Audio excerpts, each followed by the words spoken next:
So the next section here talks about the best of creation.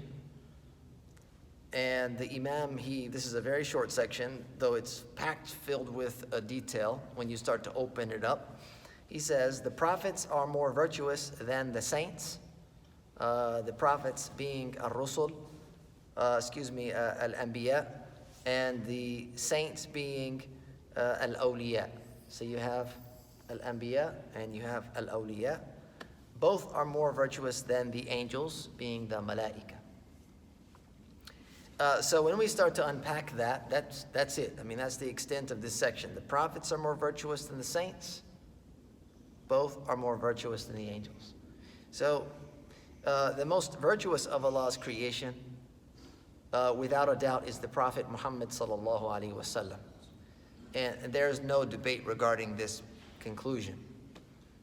There are numerous, beyond this point, opinions and debates that exist about what's the ranking in virtue of the different creatures. However, this is unanimous.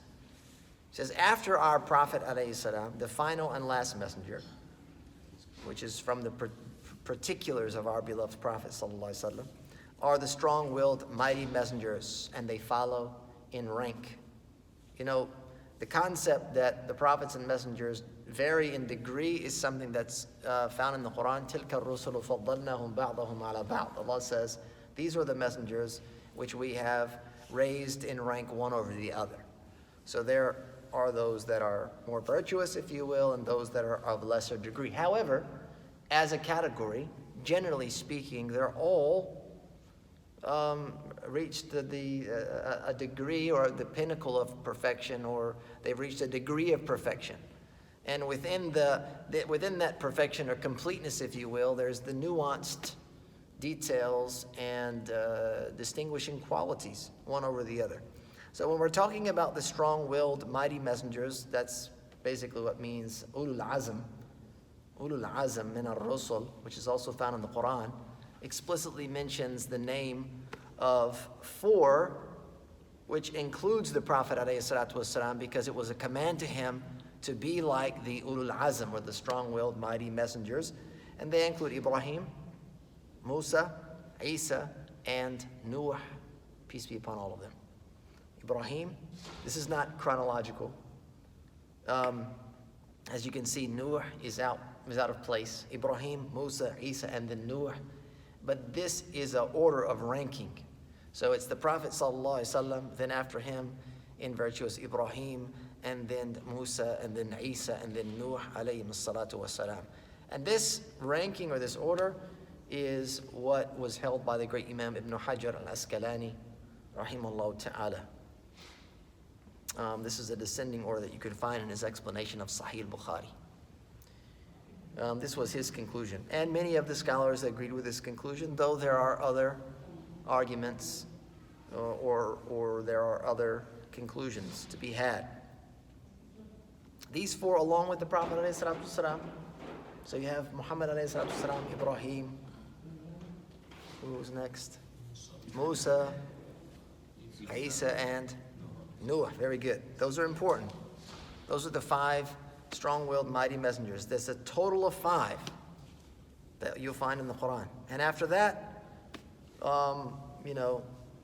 then there are, of course, other prophets and other messengers that we know by name.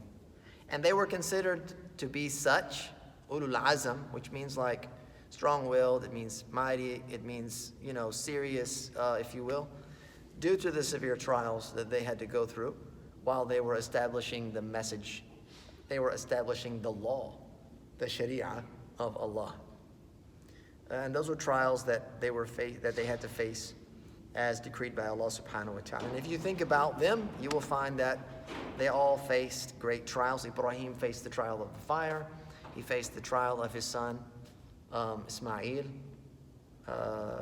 in that process of him being slaughtered, or was leading up to a slaughter. Musa alayhi salam and the Fir'aun, and the others, of course, you are familiar with, Isa and Nuh. After those 5, it's an obligation, or it's a must, to believe that the remaining messengers are more virtuous than the prophets. So you have ar-rusul, which are messengers. They have been charged to deliver a message. And then you have the prophets, al-anbiya. So there's a difference between the two, a prophet and a messenger. So a messenger is greater than or more virtuous than a prophet, because a messenger is a prophet. A messenger is a prophet, is directed by God, and his direction is to deliver a message. The prophet is someone directed by God, though they are not delivering a risala. They don't have a sharia. They are upholding a previous sharia. And then the prophets also vary in their degree, but categorically, al-anbiya categorically are more virtuous than al-awliya. They're more virtuous than the saints. The anbiya are more virtuous than the awliya. There is no nabi except that he's a wali. And that's just the reality of it, based on the understanding of the Quran and the authentic sources from the Prophet's Sunnah, alayhi salatu wassalam.